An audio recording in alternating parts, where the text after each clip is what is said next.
Okay. Hey everyone, it's 11 o'clock and on Hello. Saturday, and that means it's time to wake up. And smell the rosin. Yay! So today we're trying something new. If you've noticed, it should say Zoom, right? As it's Yeah. streaming. I think it So, says Zoom in the corner. yeah. So the reason we think that it might give us a little better sound because of Zoom settings. Yeah. So yeah, so thank you so much for joining us. Wonderful, wonderful, wonderful. Good morning, Sky Blue 310. Yeah. Oh, I love that name, that channel name. Really, Yeah. really beautiful. So basically what happened is we discovered in the last broadcast or two that when we were playing by ourselves it was generally okay, but once we were playing together, the vibration of our two instruments was kind of like overloading the mic a little bit. And so some of the like automatic settings were kind of just making it cancel out, so you couldn't really hear anything. Yeah. So we're trying streaming through Zoom with like some of the special settings that make it better, like using like turning off original sound or turning on original sound and having it connected to our microphone here. Yeah. So everything looks good. So it should be working. Okay. We tested it before, but you guys can let us know if everything sounds good when we're playing together, because this is also a trial and error for us because it's a new thing. So we appreciate you letting us know. Thank you. Yeah, that would be great. Please, whenever, let us know how it compares to the previous live streams. Because what I realized, even though we did plug in the mic and we left the settings, but I guess on YouTube on YouTube Live, you can't really change those settings. Well, because there's different settings on Zoom. There are certain settings that you can configure within the application that you can't necessarily do on YouTube Live. So yeah, it's just easier to do it through Zoom. Maybe there is a way, but I don't know how to do it, but I know how to do this. So, so we're just going with that. So hopefully this will make a big difference. Talking about, look at my cup. I love this cup. My kids gave it to me. It says the boss on this side, but my favorite part is one of my most favorite characters, Lucy from Peanuts. Apparently my kids think that I probably am the most like that character. So, but thank you. I really enjoyed getting this coffee cup. And with today's news, oh yeah, you have a turtle. Yeah, that's really cute. So I'm really excited to tell you that not too far from us, what is it? It'll be North McAllen, and right where McAllen and Edinburgh sort of meet, on 10th Street in Trenton, there is the Spirit Halloween open again. Last season they weren't open, so I was really disappointed. I mean, they might be open somewhere else in McAllen, but this is much closer to where we are. So I was really excited because they are actually open and in business.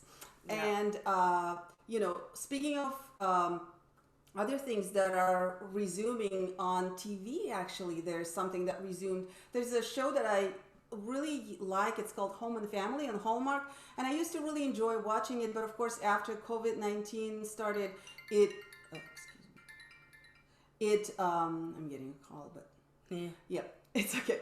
I'll ignore it. But after COVID-19 started, of course, they stopped all the filming. And this week, I turned on the TV just by habit on that channel, and they actually resumed they're filming, or they filmed new episodes, I guess, sometime. And it's so exciting because they are showing a lot of fun. They always have a lot of family activities, fun, guests. And now that they're doing it, like 6 feet apart with hosts, and also most of the invited guest stars or guest chefs they have very often are, on like on Zoom or something like that. But it's really fun because it's probably one of the only shows that is actually being filmed right now live, and they're addressing all these things about, like, if you're homeschooling right now, if you haven't done, there are a lot of tips, fun tips, also fun tips for decorations and all these kind of seasonal things that I missed that haven't been addressed lately, except for the news, and scary news. So this is a really, if you like this type of show, I highly recommend, because they're actually, producing new episodes, which is really fun and refreshing. It is exciting. Another thing that finally Viola Campagnoli is up Uploaded it yesterday. So I hope you guys, if you're a violist, I hope you enjoy it. It's a beautiful, beautiful. I'll put the link in the chat right now. Okay, for awesome. that. Wow, Esther, she's amazing. You know, she is just. I could have not done it without her, and also. And finally, one of very exciting things. Our merch is up. So we did start our store on Threadless. It's called Threadless. So how do you get there? So you will go to, I'll put this in the chat too. Yeah. So check it out. It's really exciting. Sidestringpros.threadless.com. Mm-hmm. And so you will see the two designs, which Esther designed both of those for Wake Up and Smell the Rosin. And then my son Josh, who is a professional artist, I guess, what did he have to do? He had to make an appropriate resolution or something. He graphic designed it. And then, there it is. I'm actually going to go to the store and copy the link from the browser because it didn't do the hyperlink. So okay. I'm going to try to do it again. Yeah, so basically Esther designed both designs and my son Josh there we go. You should be able to click that. Okay, awesome. So he made it so that it works for graphics, digital graphics. So we're super, super excited. Yep. So you'll see, I don't know if you can see this, but you'll go basically to the website and there's two designs. There's kind of more a calligraphy one and a block letter one. And once you click the design, you'll be able to see there's a little drop down menu that says accessories, and if you click that, there is mugs, notebooks, pencil bags, tote bag, drawstring bag, and greeting cards and stickers, case stickers. And I don't know if you can see my case back there, but it has lots of stickers on it. Yeah. So you're welcome to... That's one of the funnest parts about having a hard case, which I remember when I was 16, for my 16th birthday, most kids ask for a car, but my mom got me a really awesome lavender hard case for my cello. Back then. Yeah, and that was awesome. Okay, it was awesome, but to be honest, and I love giving presents to my parents, but back then I was still a single mom. You know, I already had my job, at the university, so it was wonderful. But, being a single mom with 3 kids and being a violinist, I thought, well, I really want to get her a cello case, right? And when I went and I saw the prices for cello cases, it was upward from $600. So, and I was literally thinking, why did I ever let her play cello? So a lot of times that actually happens. We don't realize violins are so much smaller. So for $600 or $700, you can get a super, super fancy violin case. And of course, for the cello, for that price, it's really the most basic hard case, but she really, really enjoyed it. Yeah, that was a moment of rude awakening for me. And also strings, huge difference in prices for strings. One thing I will say is that if you are looking for a case, like this case I have back there, it's really light. I think it's 6 or 7 pounds, which compared to that purple case I had was probably 14. And I also had a black case that was slightly lighter than the purple case, but still 12 or 13 pounds. And when I lived in the suburbs, it didn't really matter as much because we were driving everywhere. But once I moved to New York City for grad school, I realized quickly that my back was really hurting because, you're walking everywhere and taking the subway everywhere, and you can't just walk to the parking lot and throw it in the car. So you have to, you have to wear that, plus your backpack, plus your purse, plus, it's cold, you have your jacket on. It's just a lot. So I my first year there, I invested in a new case, which is the one back there. And it's actually a very common model to, I think it's called an Accord. There's a case brand called Accord, but it's actually not that name brand. It's a knockoff kind of brand, but it's still the same. It's about a few $100s less than the normal Accord brand, but it looks pretty much the same, and it's a great case. I think the list price was about $1,200 or $1,300. Wow! But my friend who works at a music shop got me a discount, so I only paid $700 for it. Wow, that's great. But so, and is it light? It's super light. It's only 7 pounds. But would you say is it sturdy. Yeah, it's sturdy and light. That's the thing. You want to make sure that the case you get is not just light but also sturdy and has a good padding inside. So like the great thing about this case is it has a ton of different things you can change on the inside. Like it comes with different padding that you can velcro to the inside to fit the exact shape of your cello, and you can adjust really the inside padding, which I've never seen that before this case, which was super nice. So you can, because every cello is shaped a little bit different, so you can take out certain paddings or put some in, and there are these little like foam block things and little pads that you can velcro wherever you like. So I figured out where the best spots for those would be for mine, and this case is great. Like I remember, I think once it fell over, I think like in my room or something, like for some reason it just like it tipped. I think maybe someone hit it or something, but like it tipped and everything was totally fine in the case. The cello didn't even go out of tune, so that was great. But that's the kind of case you want. You want something that's gonna be protected because, you know, things do happen. So you want to make sure that it is holding everything on the inside very nice and tightly, but not obviously not too tight, but just, you know, snug, so that it's not like jostling around, because that's definitely, you don't want that. Especially, you know, it's funny because of course, you know, when you were in high school, you know, and we were just in suburbia, it was mostly just getting into the car and out. It really didn't matter that much. So if you're mostly driving, but when you start actually walking, I remember when even in Kansas City, it became, you know, you felt it, even though there was a little more walking, definitely, even in Kansas City, but then in New York. So it depends on if you're walking a lot with the cello, then you will really appreciate that lightness and everything. By the way, we don't get paid for this. This is just this is just experience rambling. Because I think this is something that, you know, takes years to acquire. So it's nice when you were looking for your case, you know, you were looking for different opinions and reviews. So this is kind of a nice, if you're looking for a cello case, definitely recommend.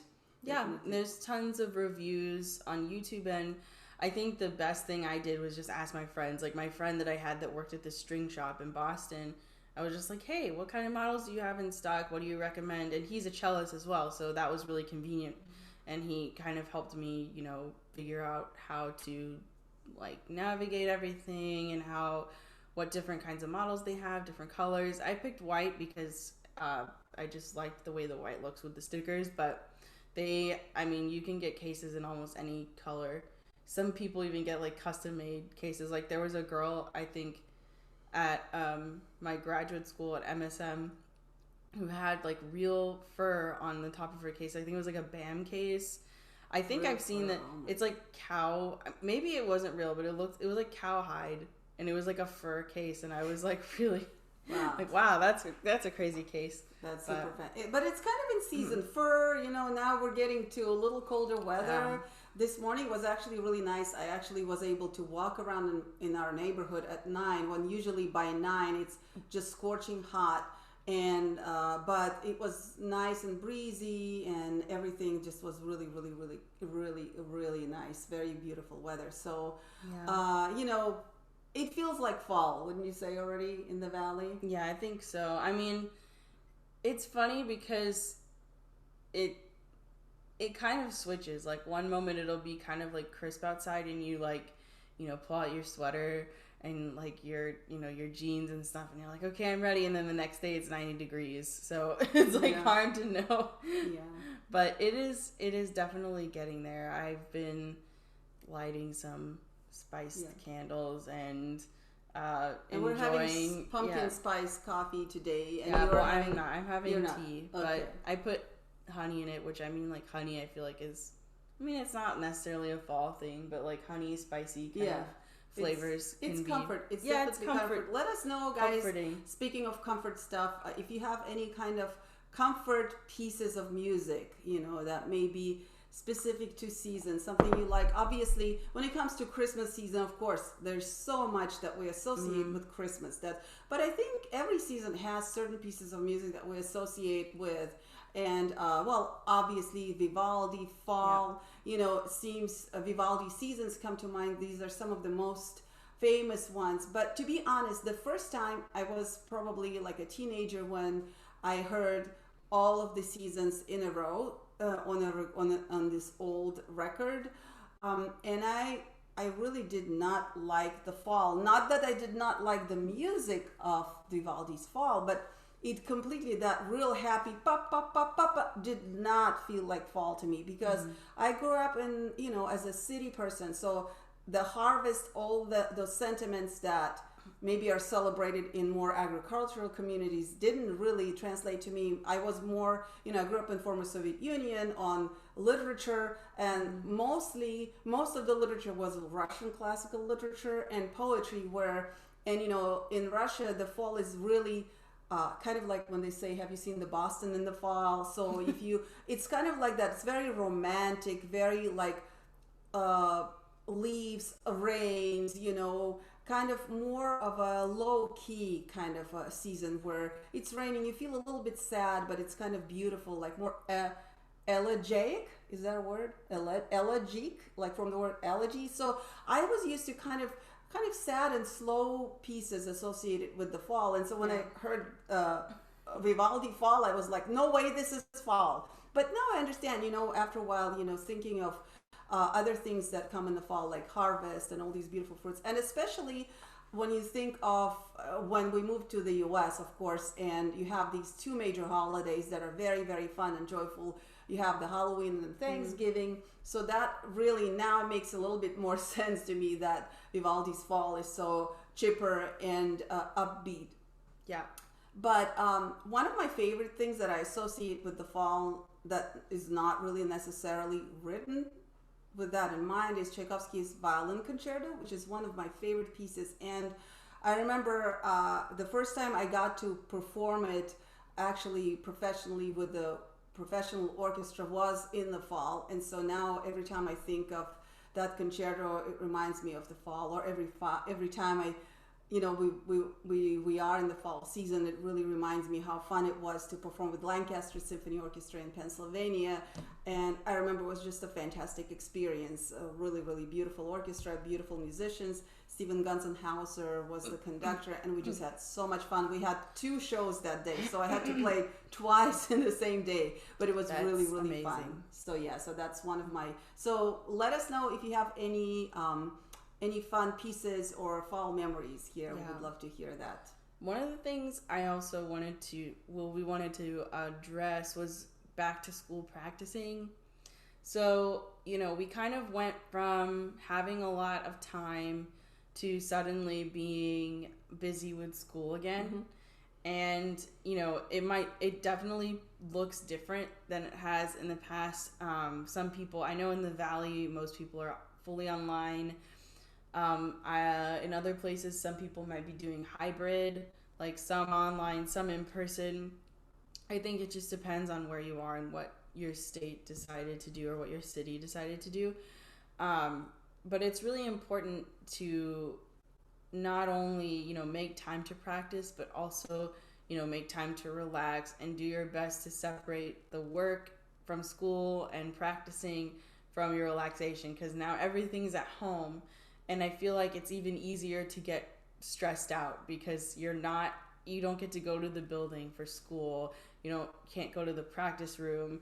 Like, you can't get out of the house to do the business things you need and go home and then feel like, okay, I can relax. Which, I mean, homework is a thing. So, there is work you have to do at home and practicing as well. But there's something about, getting home after a long school day that makes you automatically kind of relax because you're like, okay, yeah, I'm done with school and now, like, I can relax. But we don't really have that. So, make sure that if you can, find a little workspace for your schoolwork or a place that you can really feel like you can focus on what you need to do for the time being. And then, schedule your practice. Like, one of the best things one of my teachers told me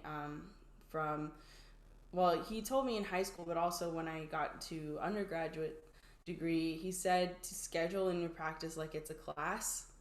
So, like, I remember you did that. Yeah. So, like, just treat your practicing like it's literally a class that you have to go to. So when you're making your schedule and you have, like, English at 10 a.m., reading at 11 a.m., whatever you have on your classes, later in the evening, say, okay, practice 5 to 6 or 5 to 7 or whatever time you decide to practice. And that's a great way to incorporate your practicing with school and kind of associate it more with that with your schedule, so that once you finish that, you feel accomplished.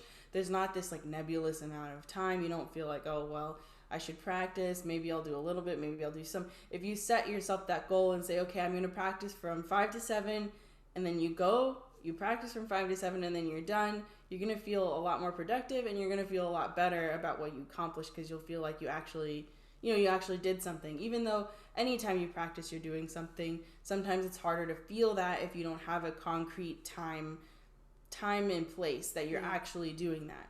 So. Yeah, I think that's a great, and I want to chime in with another tip that I found. I don't know if you guys, some of you might know, but when I got my doctorate at OU, my research was about this very famous Russian, famous in Russia, but not very well known in the US, violin pedagogue and professor of Moscow Conservatory, one of the very first professors of Moscow Conservatory that actually focused on violin pedagogy, not just on applied violin. His name was Constantine Mostras, and the reason I chose him as a subject and his work as a subject for my doctoral dissertation, because here in the U.S., because it's a little known fact that he taught Mr. Galamian, and of course, if you're a violinist or if you're a string player, you know Ivan Galamian. In fact, every time Texas All State is up, you know that when they recommend the etude books, most of them, like Rode, is always, they want you to play off of Galamian's edition. Like there's my favorite Bach solo sonatas of partitas are edited by Galamian. So Ivan Galamian, he also founded Meadow Mound School of Music. So he taught Perlman, Zuckerman, and so many other virtuoso violinists of our important people of our day. So naturally, I thought, however, because he studied with Mostras, Constantine Mostras, for about 6 years, but that was, while there was still this Iron Curtain that, that was in 20s and very early 30s. And so I think it was during the 20s. So obviously when he came here, Mostras wasn't known at all. And so while doing my research on Constantine Mostras, I read his books. He wrote a lot of amazing books. And one of the tips, their practice tips that he wrote, I absolutely implement all the time. And so it's very interesting because he talks about not just setting a plan for like a certain practice, but making sure that you set a certain plan. And for example, if I plan to practice a certain caprice or a part of this caprice today, and then there's another part of that caprice I'll practice tomorrow. Today, if I didn't finish what I wanted to achieve in the part one, I'm not going to do that tomorrow, because tomorrow I know I have another part to go over, and I cannot return to the first part until I went through the whole caprice. So that helped me so much to be effective. So the way I do it, I love dividing whenever pieces are not too big. I love dividing them in 3 parts.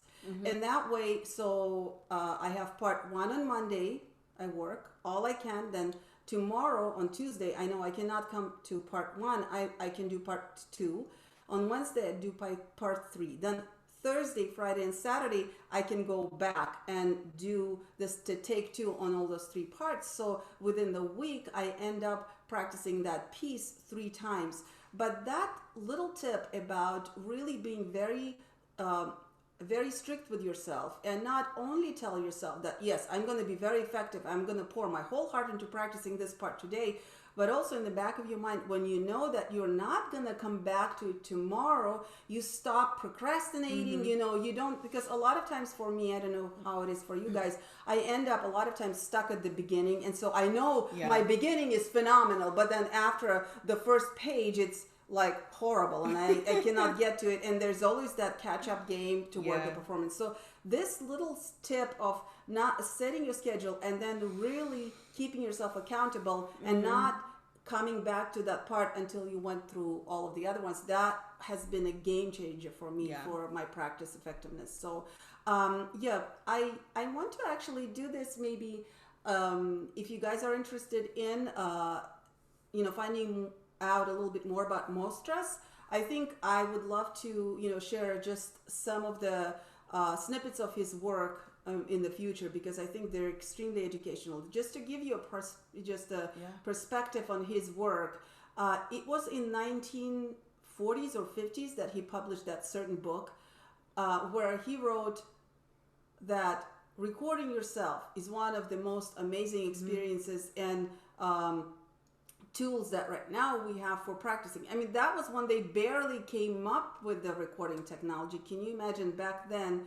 He was already talking about, yes, if you have the means of recording and listening back to yourself, it's a great tool. And of course, now that recording and even video recording is so easy, obviously we definitely should stick to that. But that's how amazing that pedagogue was, and I'm really, really happy that I got to find out a lot about him. And so we'll definitely go over his tips and tricks. And so today, what is on our warm-up schedule? So today we are doing the key of D major. That's our key of the week. Awesome. And we're actually we'll both play a scale just to warm everybody up, but we're both going to talk about two different things because we had some different comments, and while one of them pertains specifically to cellos, and the other one, so the first one I'm going to talk about is thumb position and increasing your accuracy and strength in your fingers in thumb position and just having a relaxed hand. So I'm going to show you a little bit about that, show you some exercises to do, and then Dr. Seitz is going to talk about shifting, which again, we also shift as cellos, but we wanted to split it half and half, and so she's going to talk about shifting, and I might say a couple things too, or I might save it till next week for shifting, talking about cello shifting, but today we're mostly going to be focusing on those things. And for cello, mostly thumb position today. And thank you, Daryl, for contributing that question about shifting. We appreciate it. If you guys have anything for the next live or our future lives, any technical any technical things you would like to discuss, please let us know. We would love to hear from you. And we had the thumb position was actually a comment from Sancan on our last broadcast, I think. Yeah, thank you so much. She was asking. So thank you for contributing those ideas. It really makes it easier for us because then we know exactly what you want to talk about. So anytime you have any ideas or suggestions, we're totally open to that. So I'll go unpack. I'll give you an A. We're going to play the scale together, and I will play it on the viola first, and because it works really, D major really works very well with cello, and I can show you the fingerings that I like to do for 3-octave viola D major, and then I'll switch to the violin to talk about shift. So here's the A.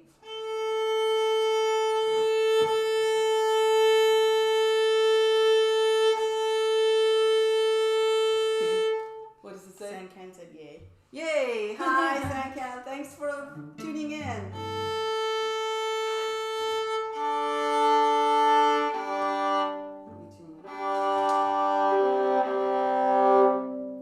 I'll tune to you really quick, actually. Can I have your ear? Yeah.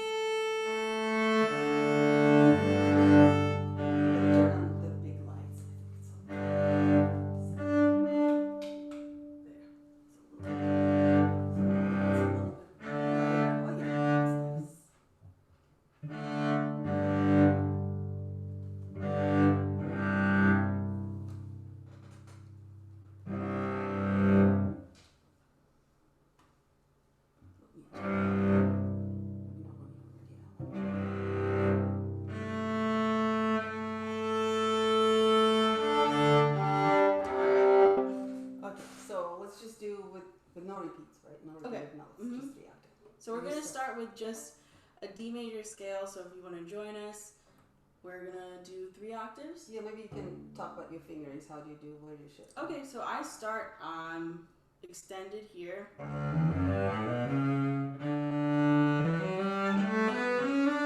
Normal, 1, 3, 1, 2, 1, 2, 3. So it's just a normal 1, 3, 1, 2, 1, 2, 3. So normally you do 1, 2, 1, 2, 1, 2, 3. But since F sharp and E are normally played 1, 3, I do 1, 3, 1, 2, 1, 2, 3. Okay, so on viola, this is the finger I really like for D major scale. I go. So on G, I shift. Forgot that English word. I shift to the 3rd position with the 1st on G. And I love to go until the third finger to F sharp, because then I do just one shift. And then all I have to do is just do 4/4 on C sharp. And then I go back the same way. 4/4. For after G, it's third finger back to the third position on F sharp. And back to the first on F sharp again. Yeah? So let's try that. Great. If you prefer a different finger, you're welcome to use it. It's just, we thought we'd talk about it. Do you want me to start? Yeah, you start. And we're going to do 2 per bow. Yeah. Ready, and...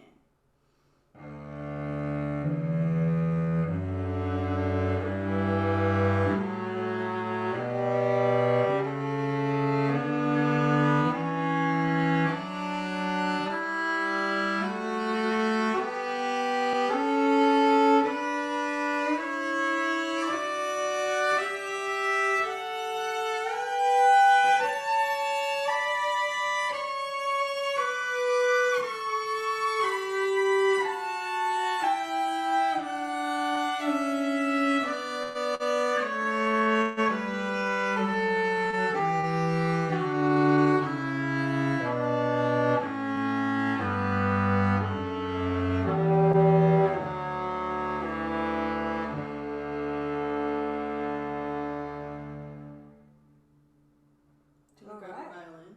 Yeah, no, you go ahead and talk about the thumb position now. Great.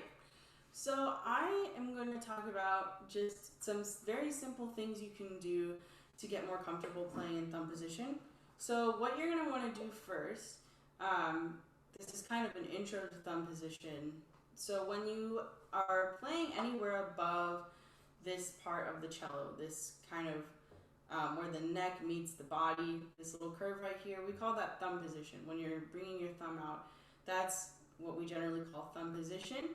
And we also use our thumb as a finger. So this is something that is often taught later. It's not a super beginner thing. So sometimes when you're like, okay, I feel good playing in all these positions and now I have to add the thumb, it can feel a little overwhelming. But really it's just, it actually helps us because it's like we have an extra finger to work with. So one of the easiest thumb positions for me, and I think for a lot of people to learn first, is harmonic A and harmonic D together. So that's your first thumb position. And that's, I guess it's not technically called first position, but for the purpose of today, I'm calling it a first thumb position, just because that's what I think is easiest to learn first if you haven't ever played thumb position before. So if you find that right there, that's your A and D harmonics, so you don't even have to press, which sometimes we do press and hold the note, but here we can be nice and relaxed because we're playing on harmonics. And that's kind of what the exercise is for, to teach us how to be relaxed. So you want to be as relaxed as possible, and so harmonics are a great way to do that. So first I'm going to play just a D major 1 octave scale up and down in thumb position, and I'll show you first and then we can play it together. So here's how it looks.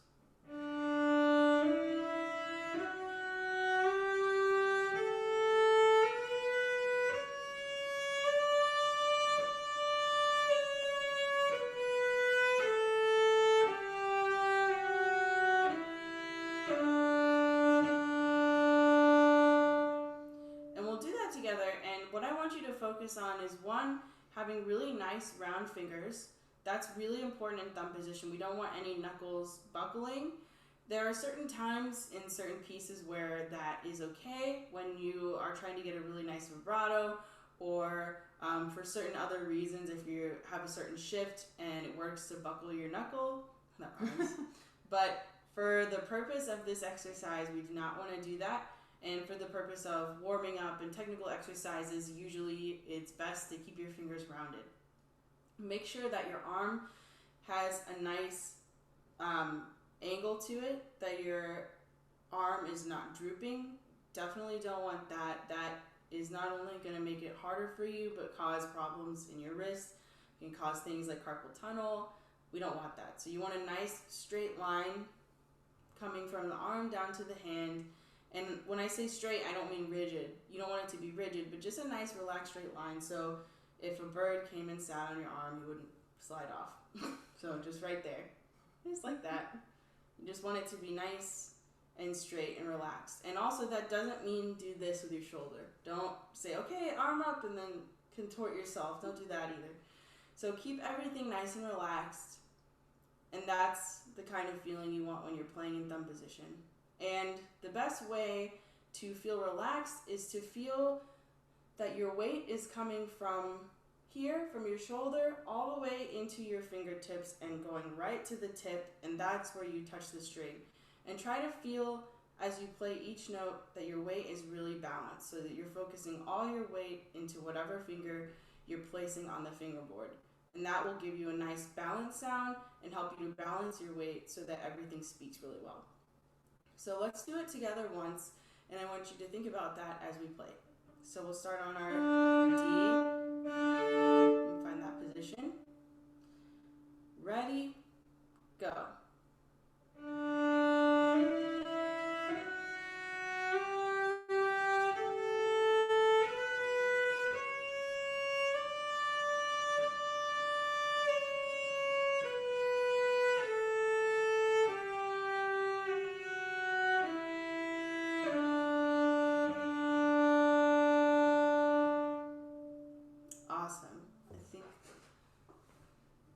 That's so true. So many high school students that are starting in thumb position tend to droop the arm. Thank you for explaining. Yeah, you're welcome.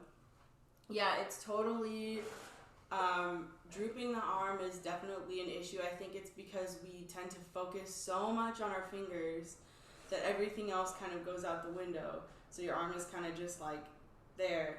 And that makes it so much harder to get a nice sound and to have a nice balanced feeling. And that is part of what makes it scary, because you feel like you're kind of like tentatively inching forward, kind of like, I don't want to do it. But if you have your arm up and you get around that curve really nicely, you're going to feel much better and much more secure. And coming from above like that is the way that you have all your weight coming down into the string rather than from back here, because that doesn't really work. We want to use gravity. So like gravity is on your side here, so you want to use it to really help all that weight going down into your finger. So there's another little exercise, and that's a really great exercise, just doing that slowly. It's super simple, but if you do that and really focus on your weight distribution and how you're feeling, it's a really great exercise. And this is another one that I like to do that I also wrote out, so I will post a link to that after this if you're interested. But, so it's a very simple, also scalar exercise. You can do it in any position, and it goes like this.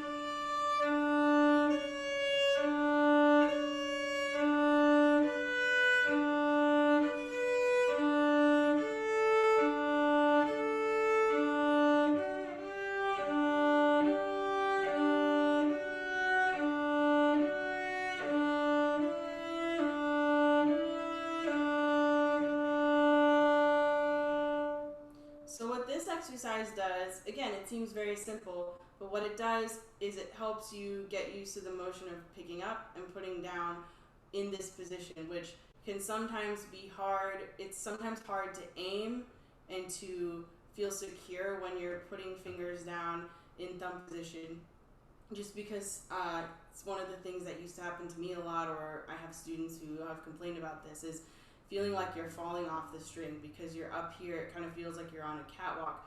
One of the things one of my teachers told me is if you focus on playing just a little bit on the inside of the string rather than right on top, that helps a lot. So think of focusing a little bit inside instead of exactly on top, and that will make it a lot easier. So I'll do this one more time before I hand it over to Dr. Seitz, and we'll do it together. So we're gonna do just the same exercise, and again, I will share the written out version if you are interested. It'll be in the description after the broadcast. So here it goes. Ready? Go.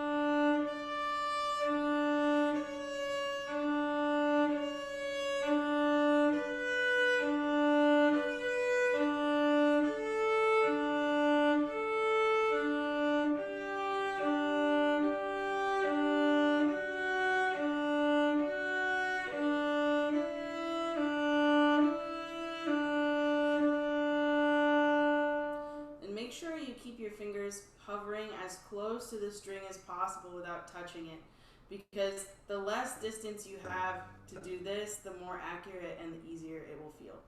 So that's it. Wow, that's great. Great job, Esther. Awesome. Really, you're such a good teacher. Oh, thank you. So are you. Thank you. So, guys, as I was, as we were talking about playing a D major together, I thought that when we play the 3-octave D major on viola, it's a little less scary because it starts low enough. So if you haven't played a lot of 3-octave scales on the violin yet, D major is a little bit scary to start 3-octave because it goes very, very high. However, for those of you who are used to 3-octave scales, let me show you now the fingering for 3-octave scale that I prefer on the violin. Let me give you the A. Here's my A. Okay, so let me check. Let's see how I can switch from viola to violin. Oh, it feels so tiny. So because D, for the violin, it's already in the 3rd position on G string. So usually I like to start my D major scale already in the 3rd position. And so all the way, so basically you're playing in the 3rd position all the way to E string. And then once you hit the B here, then you start going up with the 1st finger. Then one more shift, and one more, and that's it. And then 4, and then going back. On the way back, you do 3 shifts of 1, 2, 3. Then one more.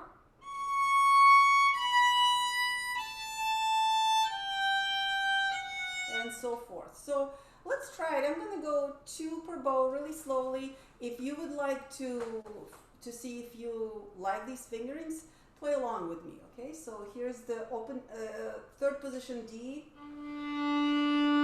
Right, and we're just gonna go 1, 2, ready, go.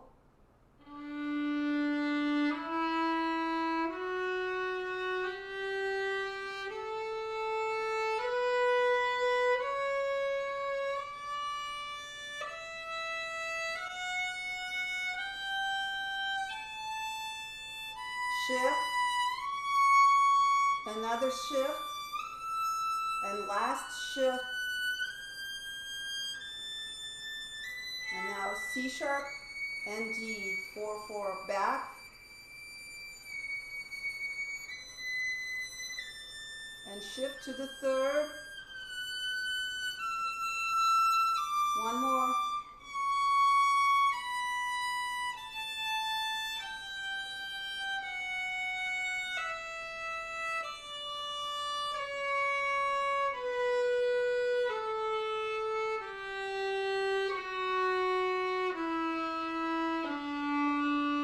So that's my favorite fingering on the D major. Now, if you've noticed, on the way up on E string, we had 3 shifts from 1-2, 1-2, 1-2. But on the way down, we opted out for only 2 shifts from 1-2-3. So that is actually a very common principle in violin playing. I'm not sure about if it's the same for cello, but for some reason, shifting up is easier than shifting down. Shifting down is always more effort. And I think the main reason, because if you just imagine, this is how you hold your violin, right? The left arm. So it's extended like this. So when you're shifting up, just do this for me. Do this movement. You see how easy it is to go toward your body. But when you're going back, if you go this way, you see how you can feel how your muscles start really getting tense up. It's more work, I think, to extend your arm away from your body than going up. And I wonder if that's why it always feels easier to shift up than to shift down. Not intonation-wise, because intonation-wise, shifting up is just as difficult as shifting down, but just physically. So I noticed that most of the fingering that I opt for, when it comes to going down scale or any passages that are going downward, I prefer to have less shifts, maybe bigger shifts, but like from 1-3 or from 1-4. If it saves me a shift, I opt out for that going down.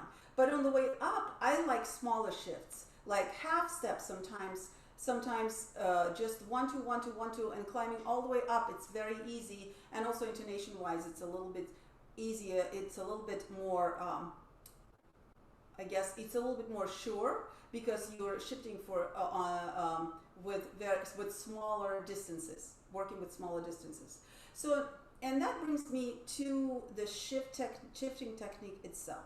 So there are basically, if you are only introducing your students to shift, or if you're a violin student who is just starting to shift, the very first shifts that I recommend to study are the shifts that are done with the same finger.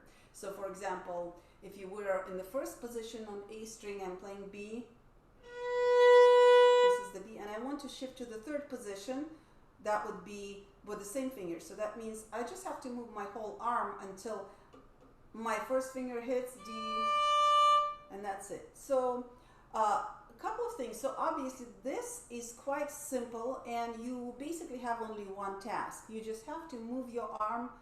Your finger is already on the string. You have to move your arm to the third position and back.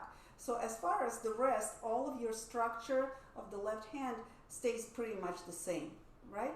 There is one important thing that you have to know. There's as you're shifting, you really want to be in a more of a release rather than pressure situation with your finger. And so this is, I think, one of the trickiest thing to teach yourself or your students, if you're a teacher, is for them to release right before they start moving, rather than, so what happens, I'm playing B, and then if you can see right here, you see how my thumb is relaxed before I start shifting, and so I end up gliding on the very surface of the string rather than pressing all the way to the fingerboard during the shift. So obviously gliding on the surface of the string is beneficial, first of all, because you can move faster and smoother at the same time, but also just physically, you know, you can imagine pressing adds so much tension right here that anytime you can get away with not having to press is great. And of course, shifts are a great example of where you can learn how to relax right here. So sometimes I explain to my students, if you think of this as a letter C, this, you know, first finger and the thumb, because that's where the tension happens the most, is first finger and the thumb. Right before shifting, think of making that C a little bigger by releasing right there with your thumb, just a little bit. Now, you want to be only slightly bigger because obviously you still want to cover the string with your first finger, because if you let go, we'll hear an open string. We don't want that to happen. But, so try that. Try just right before moving up to the shift, literally think of just making a little bigger letter C right there, mostly with the thumb. and then gliding on the string, and then applying a little bit more pressure once you get to the note, right? Let's try it together. So I'm gonna say start, and when I say release, think of releasing your thumb. When I say glide, we will glide, and then we'll play the note. Let's try that. So start on B, now release, glide, and play the D. Now let's do the same on the way up. Start the D, release, glide. You see, so you're gliding in this fashion rather than, yes. So this is very hands-on kind of approach. You have to really experiment with yourself and see how much you can release, what is more convenient for you, what works with your hand, because everybody's hands are different. But it's one of the most important things to learn with the shifts. And in fact, I think I'm just going to leave it today's lesson on shifts just with that most simplest type of the shift that happens with the same finger going up and down. And because the most important thing, if you would like to practice that over the week, make it your goal to find what I call that the glissando mode in your hand, where if you do a lot of glissando, you automatically release here because your body knows that you're going to be moving your arm up and down without stopping, and so it releases. So that's the kind of glissando mode that you want to learn how to switch yourself into right before you start shifting. So the sequence of events is very important here, because a lot of students, what they do, they start moving first and then they release. And that's what gives you that really jerky shift. So it's, think of, what's that called? The thing that you throw stones at? A little stick that the kids... Oh, a slingshot? Slingshot, yeah. I call it the slingshot effect, because if you think of a slingshot, how you first get a lot of tension built up and then you release it, right? So that's what happens if you start moving while maintaining a lot of pressure and tension and squeezing your fingerboard. And then once you started moving, you release. That's when you get a really jerky shift, and it's very hard to make it smooth, and it's very hard to aim for the right note. So I would say this week, if you really want to improve your shifting technique, or you want to start learning the shifts, I would really practice just press, release, press, release.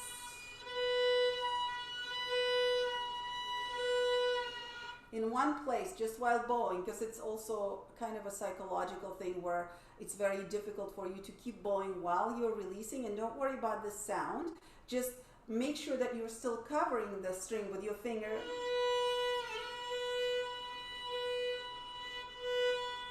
And then once you're comfortable with that, you can do press, release, and move.